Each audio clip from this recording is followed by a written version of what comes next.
Hi guys, welcome back to my channel. My name is Patrice, and in this video we will be discussing my top books of 2025.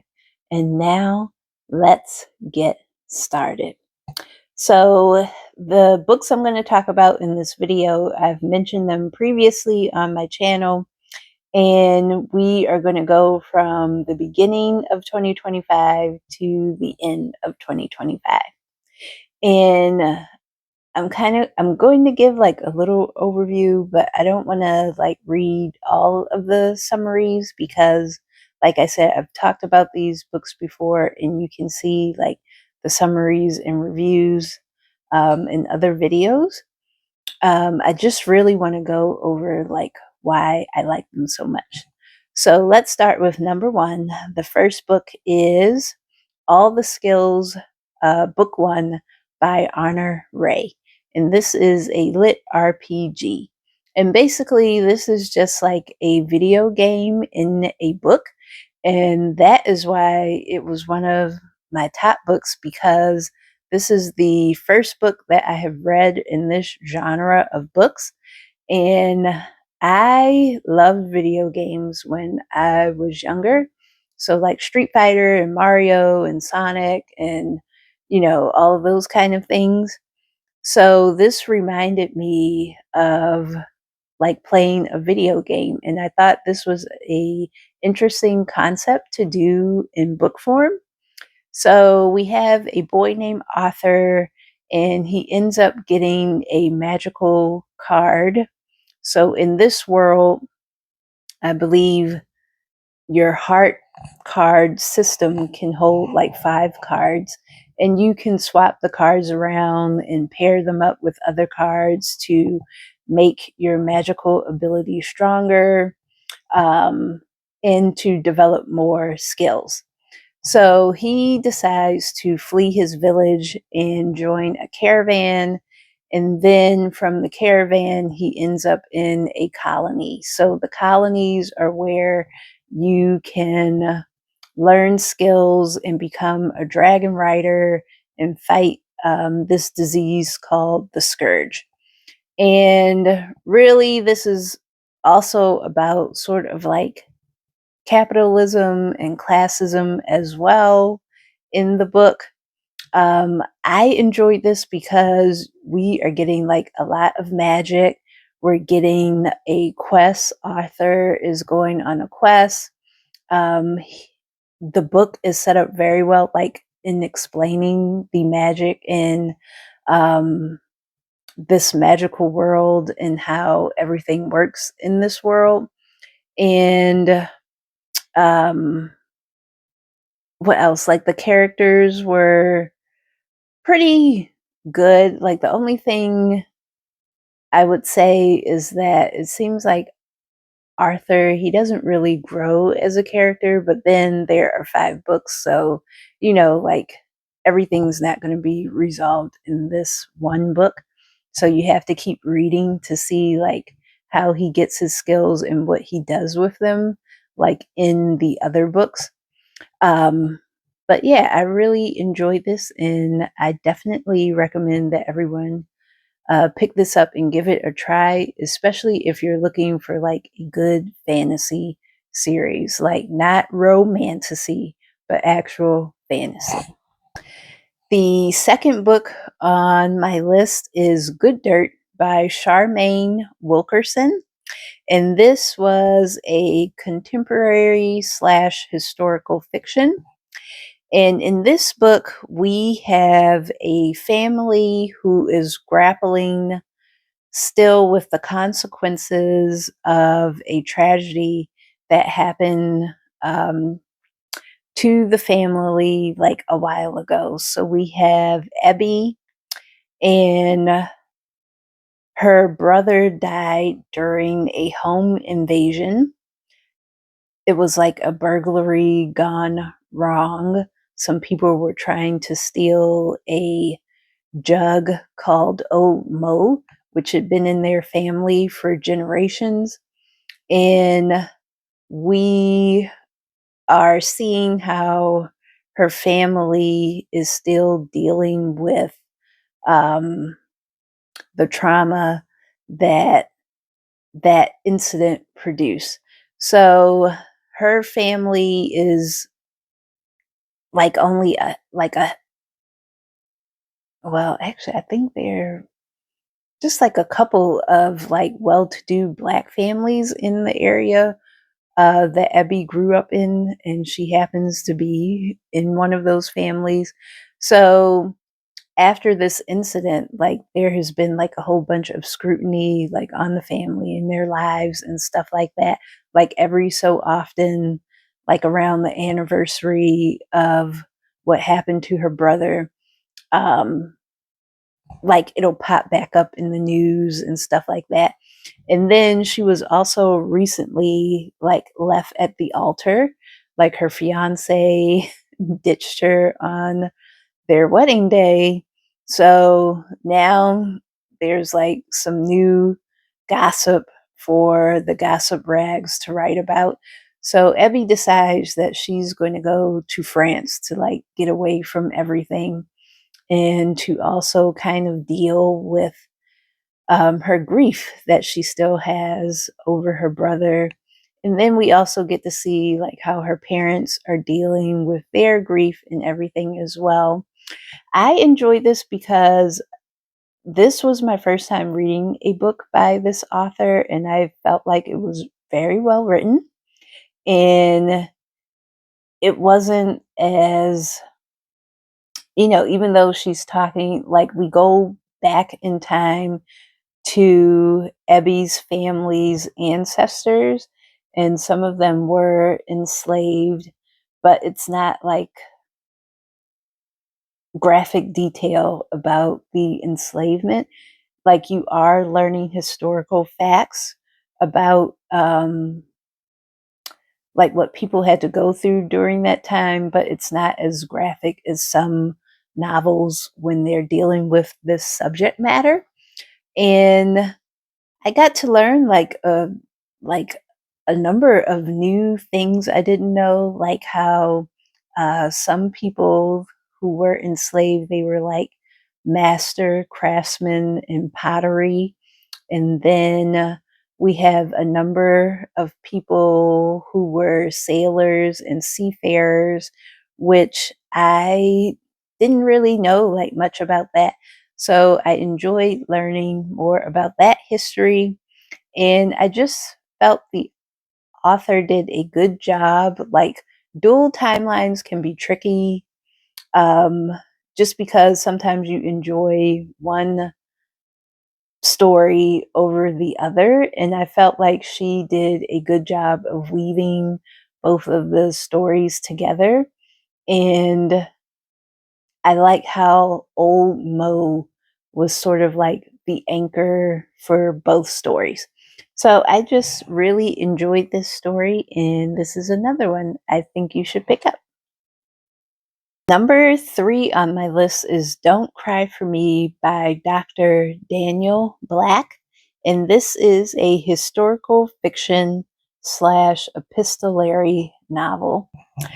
This is the first book that I've read by Dr. Daniel Black, and I really enjoyed this. So I am not going to go into too many details about this book. I have talked about it ad nauseum on this channel. I have a very long video about both Don't Cry for Me and Isaac's Song because you do need to read them together. So I'm not going to go into everything, but this book really had me in my feelings. I really enjoyed this. I love this book. When you talk about something that you will remember or not forget, or a book that changed you, this is always going to be on my list. So in this book, we have Jacob, who is dying from cancer, and he is writing letters to his son, Isaac. And basically, he is just trying to like explain his side of things, trying to repair their relationship, And just, I guess, like explain to Isaac what was going on in his mind, like to let him know like how he was raised and how that informed like how he raised Isaac. So I just felt this was like a masterpiece. It is so well written. It just really makes you think. And it is a great story, especially like for someone who has a complicated relationship with their parents or their children. It just really makes you think. Like especially like if you're a child and you had a parent who, you know, kind of wounded you, like it's not like giving them an excuse because yes, they hurt you. So it's not like excusing away their behavior, but it's just giving you like more insight into like, well, what caused you to act this way? Like what happened to you um, when you were growing up to make you act like this? So yeah, like I guess there's I don't know if I'm explaining it properly, but also just as a way for children to realize like your parents are flawed and we have a tendency to really remember like all of the bad things that they may have done to us, but there's also like some good things um, that they have done as well. And it's hard to like focus on the good when you are remembering like how they hurt you. But I think that is something that we do as well. Like as people in general, like we don't try to remember the good or look at the good. And I know people do that like when people die and, you know, like they kind of like, you know, try to leap over like all of the bad things. But I guess this is just trying to examine that before they die, like, and how you kind of have to make peace with all of it. Um, like, don't throw any of it away, I guess is what I'm saying. So, this book, I cannot recommend this one enough. The fourth book on my list is titled All's Fair in Love and Treachery. This was written by Celeste Connally, and this is a cozy mystery. So this book is the second book in the Lady Petra mystery series. And usually the second books in cozy mysteries, like they can be hit or miss, but this one was a good time. This one was full of action. It was fast paced. The stakes were high. There were a few twists thrown in. This one was really, really good. I really enjoyed it. So in this book, we have Lady Petra, and she is sort of like a spinster by default because she comes from money. So she does not have to get married, like if she doesn't want to. But she did have a fiance and he died in an accident. So this book, we find out that it may not have been an accident. Her fiance was possibly murdered. And she gets some information who says that her current lover, who also happened to be her fiance's best friend, Duncan Shawcross, he could potentially have murdered her fiance. So the first half of the book is Lady Petra trying to figure out if Duncan is a murderer or not. And then the second half of the book, Queen Charlotte has Lady Petra looking into a mystery So there's an orphanage for girls, and the matron, or the woman in charge of the orphanage, she is murdered. And Lady Petra has to figure out like what happened and what is going on at this orphanage. They also think the orphanage is a front for some anarchists who want to take out the monarchy. So now Lady Petra has to figure out like who's behind this, who wants to hurt the queen or the royal family. And again, full of action and suspense and high stakes. This is what I am looking for in my cozies. I don't want it to be like a boring mystery with no stakes in it at all, and just more of a story about how these people are going to be like friends to lovers and all that kind of mumbo jumbo. This one actually has, like a mystery that's worth solving and a few twists and turns to get to the end. The next book on my list is Vera Wong's Unsolicited Advice for Murderers by Jessie Q. Sutanto. And this is a cozy mystery as well.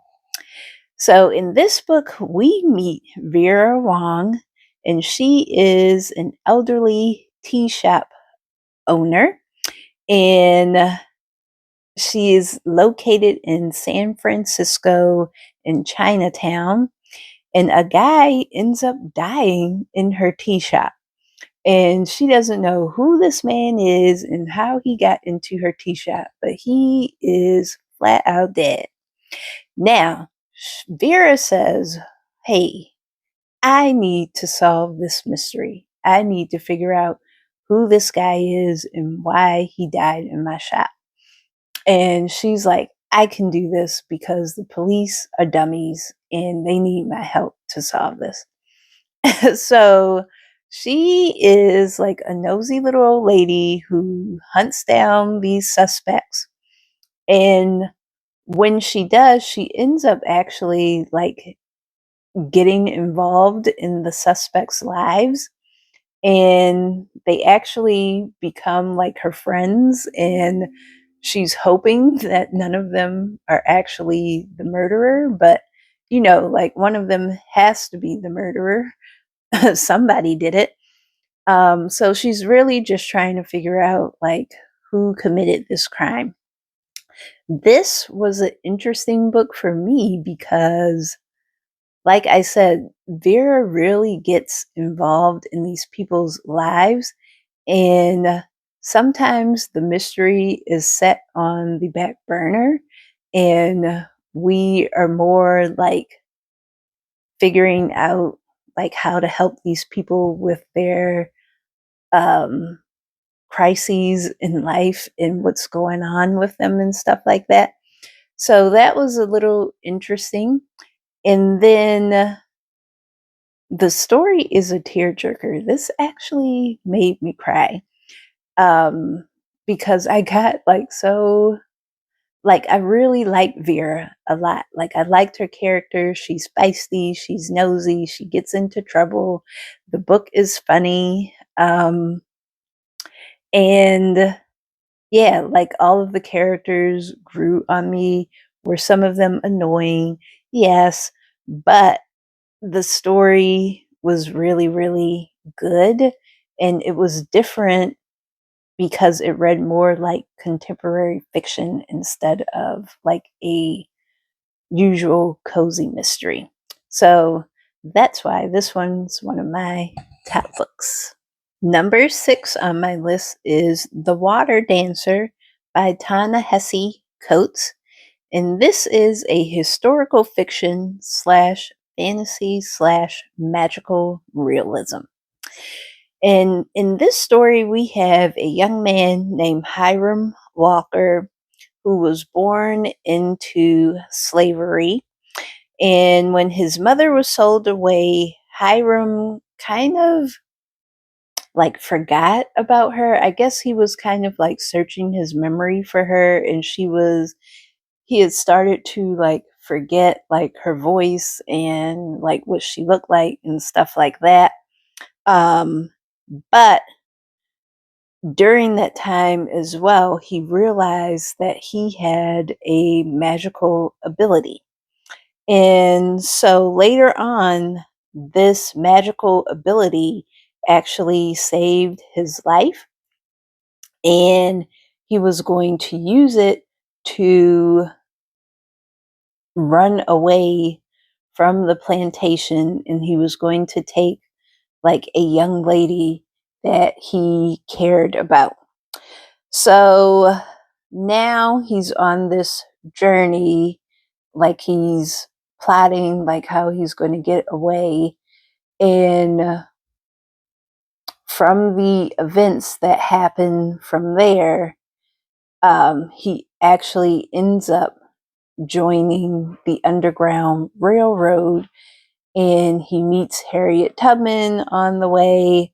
And but he never stops looking for a way to get like his family and the people that he cared about off of the plantation that he came from.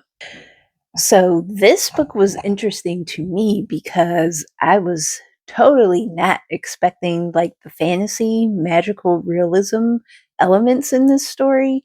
And usually with Ta-Nehisi Coates, we get something that's like very serious, like Between the World and Me and The Message and his other books, like they were like very serious topics.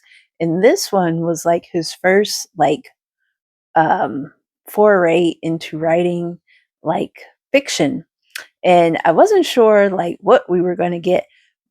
And also, I had tried to read this previously and I wasn't able to get into it, and I said, well, let me pick this up again. And this time, I got past the first few couple of chapters, and then that fantasy part hit me, and I said, oh, that's what we're doing. I am down for this. I am down for this.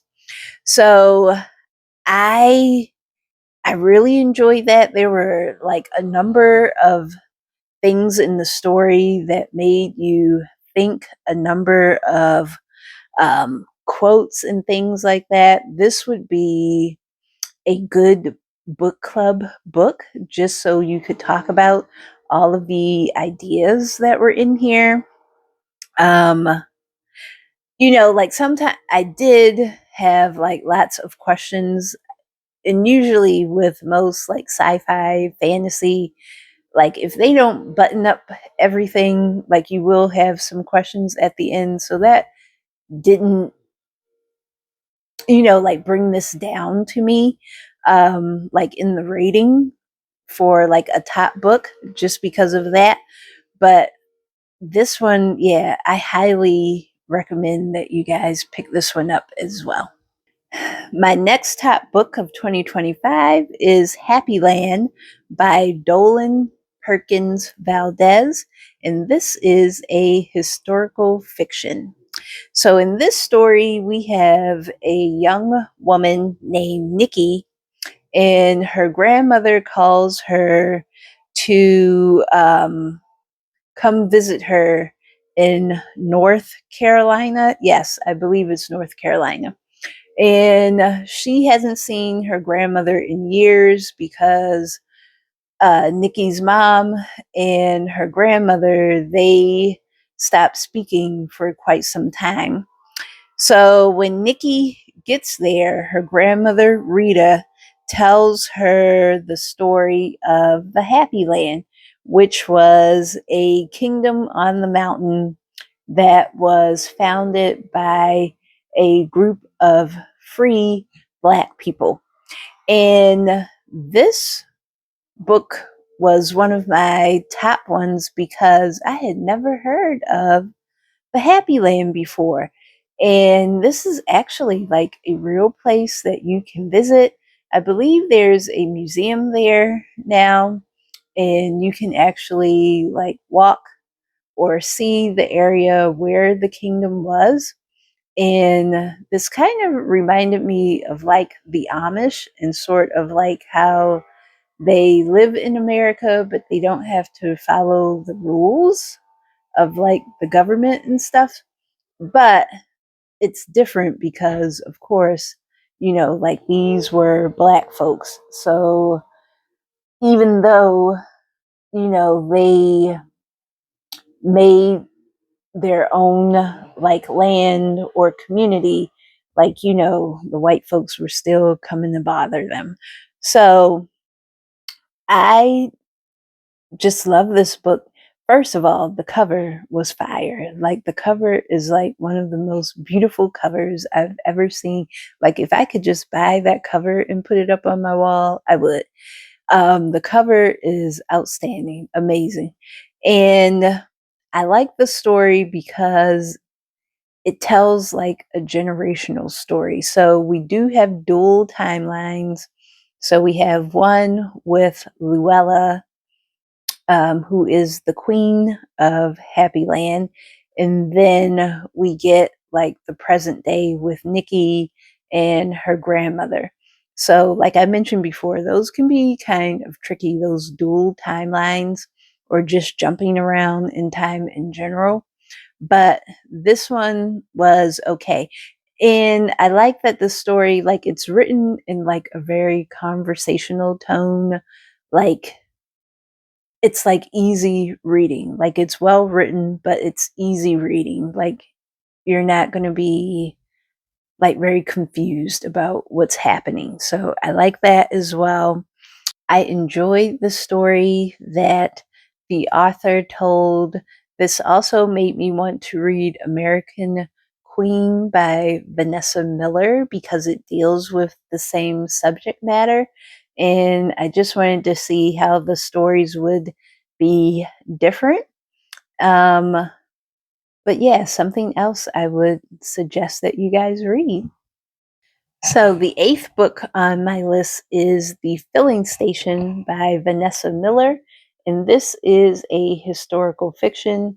In this story, we have two sisters, Margaret and Evelyn Justice, who are fleeing the Tulsa race massacre of 1921, which happens in the Greenwood district of Tulsa, Oklahoma.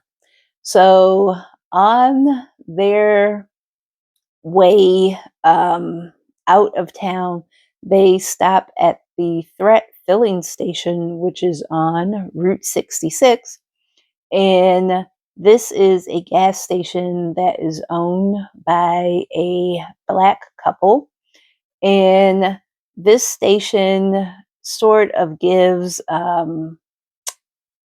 comfort to travelers who are going, well, Black travelers who are going about traveling throughout the South, because in that time, um, Black people, they couldn't stay in certain motels, and they also had sundown towns, and they couldn't stay in town at nighttime or else they could be lynched or beat up or anything. So this, like gas stations, like the Threat Filling Station or others, they gave Black people like a safe place to sleep, to get a meal, to be refreshed, while they're traveling.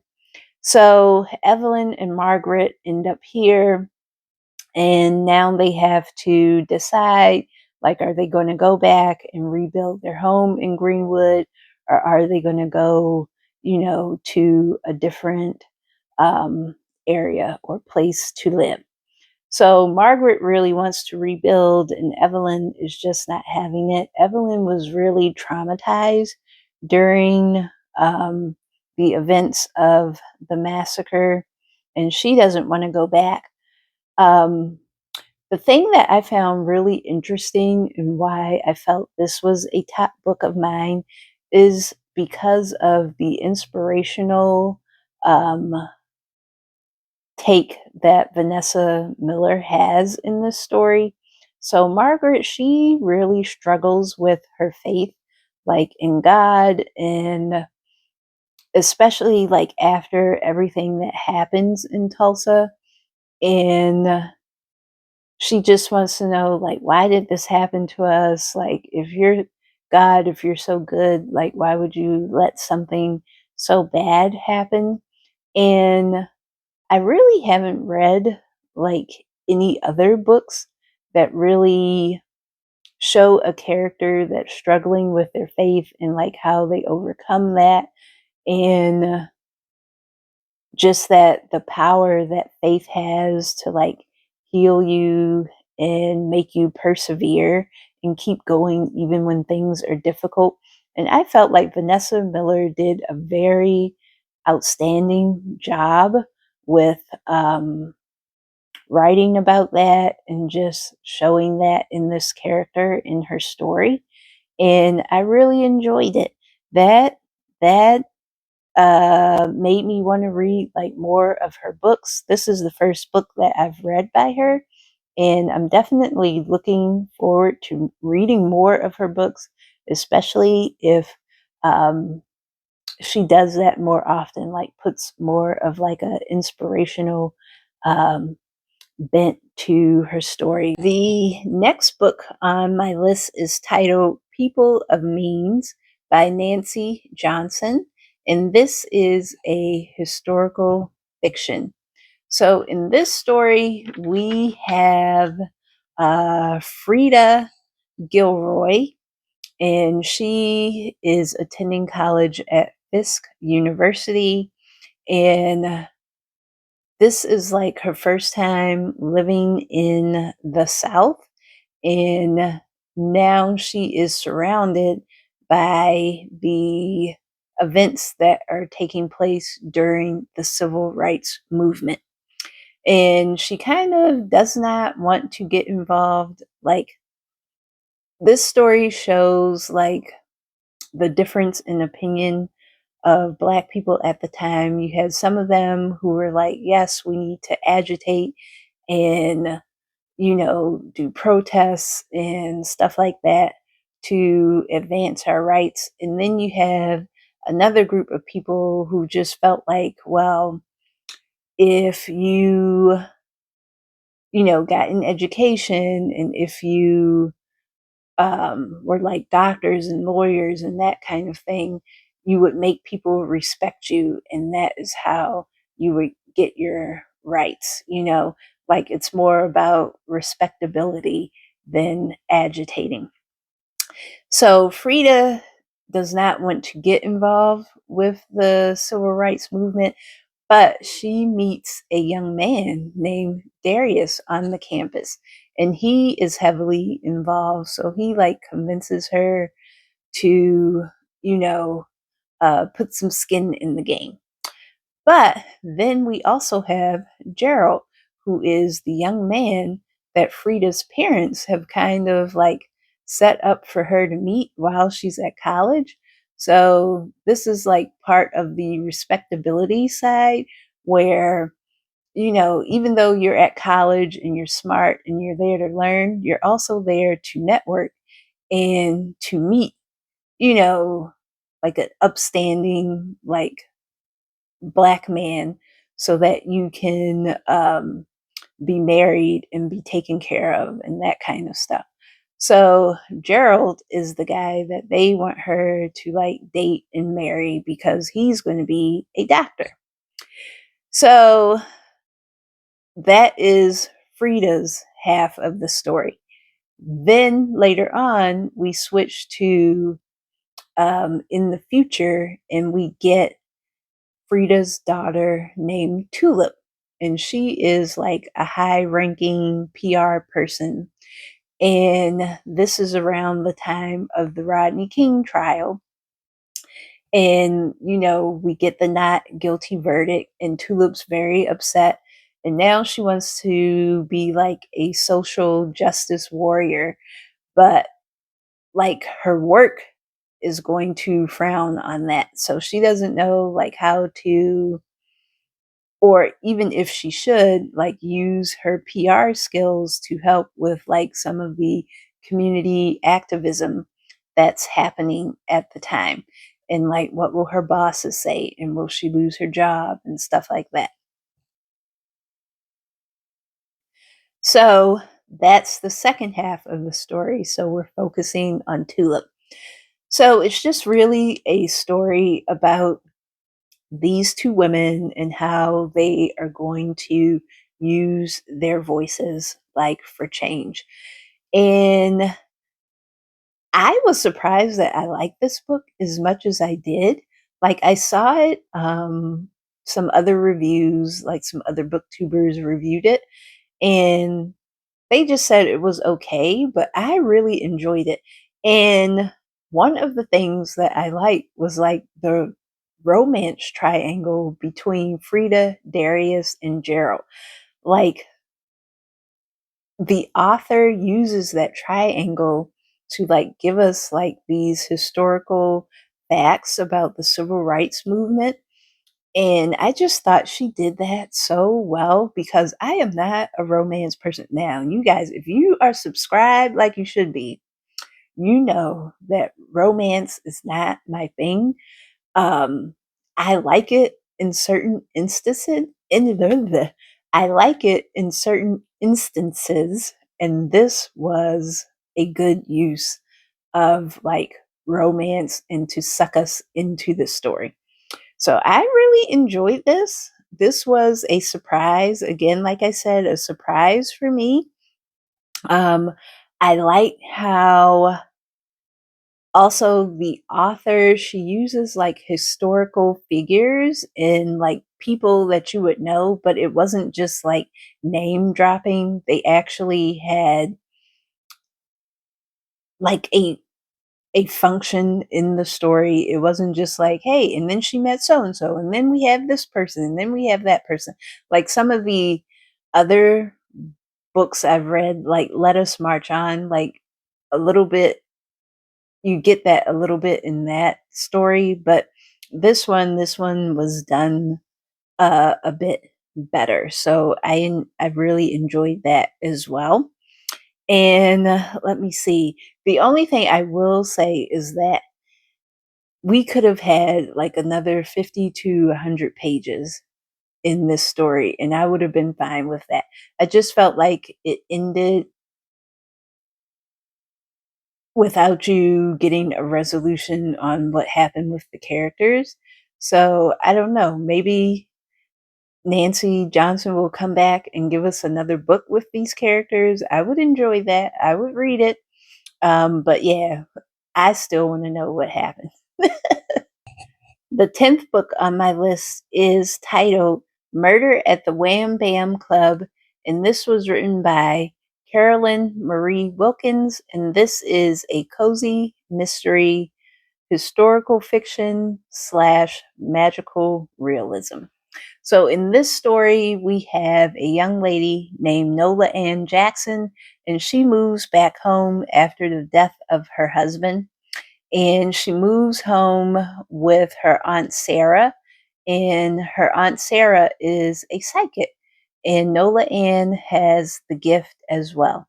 So her aunt is going to teach her how to use this gift.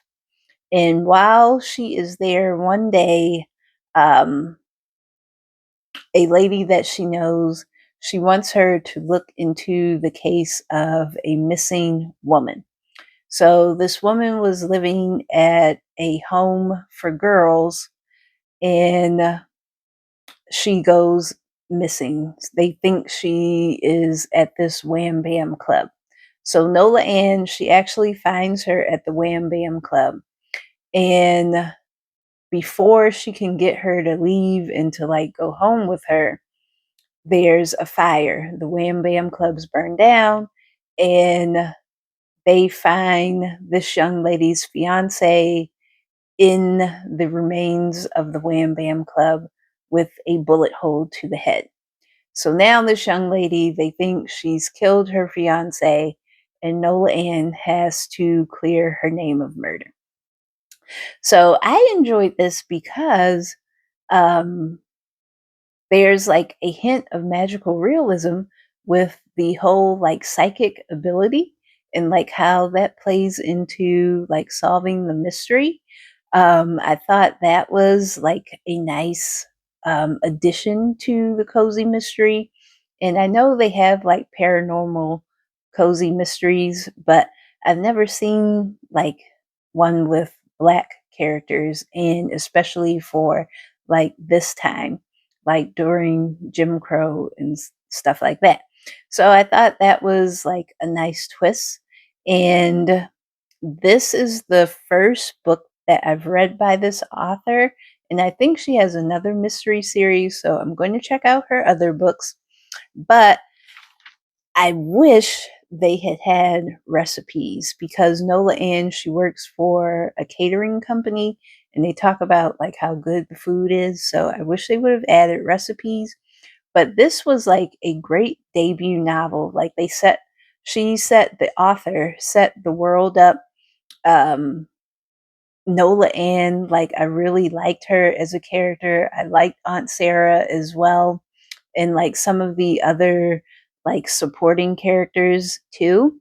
And I'm looking forward to her continuing this series. Like I hope she continues it. Um Usually I haven't been having like a lot of luck with my Black cozy mystery series. Um, so this is like the first one that I have like enjoyed. Well, it isn't the first one that I enjoyed, because I did like the series with Maddie Montgomery, but then that one just got that one just went off the rails.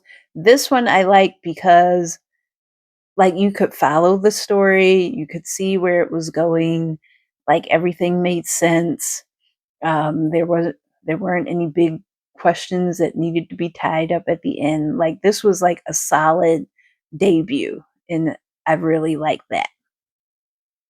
The last book on my list for my top books of 2025 is A Dark and Deadly Journey by Julia Kelly, and this is a cozy mystery slash historical fiction. Now, this is the third book in the Evelyn Redfern mystery series, and this one redeemed the series. The second book in the series, like I have mentioned already, like they can be hit or miss in a cozy mystery series. So the second book in this series was a miss, definitely. But this third one redeemed it.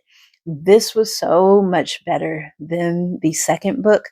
This one was fast paced. It had a lot of action. The ending was great. Um, it was a cliffhanger, but it set you up for the fourth book in a very good way. So in this book here, we have Evelyn Redfern and her partner David Poole, and they have been sent to Portugal to look for a missing informant. Now, while they are still at the airport, somebody's murdered on the airplane, and that sends them like on this chase to find who murdered this person. Are they connected to the informant? And then we also get Evelyn has like a side quest to find her father, and they think that her father could be like a spy or mixed up in some of these events that are happening. So yeah, this one was really, really good. I enjoyed the characters. Like in the second one, I think Evelyn lost like some of her spunk, and in this one she got her spunk back. um there's some betrayal that goes on in this one. It's just really, really good. And it was a great way to end my 2025 like on a good note. So those are all of my top picks of 2025. Let me know if you have read any of these books. Let me know what were some of your favorite books for 2025. As always, don't forget to like, comment, and subscribe, and I will see you the next time. Bye-bye.